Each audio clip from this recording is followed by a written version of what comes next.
এই সমস্ত শিক্ষার্থী বন্ধুরা মালয়েশিয়াতে পড়তে আসে, তাদের একটা প্রশ্ন আছে ইমিগ্রেশন নিয়ে। বাংলাদেশ থেকে আপনার যখন ইমিগ্রেশন হয়, ওখান থেকে কিন্তু অনেকে ভিসা অফলোড করে দেয়। তারা এয়ারপোর্টে যায়, যাওয়ার পরে স্ট্রেট ফরওয়ার্ড ইমিগ্রেশনের লাইন থেকে তাদেরকে টেনে বাংলাদেশ এয়ারপোর্টের একটি স্টুডেন্ট অফিস আছে, অফিসের মধ্যে অফিসে নেওয়ার পরেই যে স্টুডেন্টকে নেওয়া হয় ওই স্টুডেন্টটাই অফলোড হয়, এটা নিশ্চিত পক্ষে। কারণ তাকে বিভিন্ন রকমের প্রশ্ন করে বিভ্রান্ত করা হয়। আবার কিছু কিছু স্টুডেন্ট এর মধ্যে আছে যে অথেন্টিক থাকে না, ওটাও সত্য।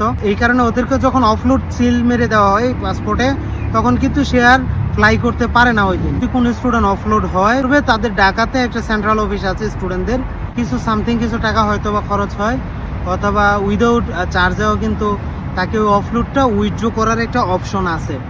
সো আপনারা যারা এরকমের অফলোডের শিক্ষার্থী আছেন, ওখান থেকে আপনারা এটা উইথড্র করে তারপর মালয়েশিয়াতে আবার নতুনভাবে আপনারা এনরোল করতে পারবেন।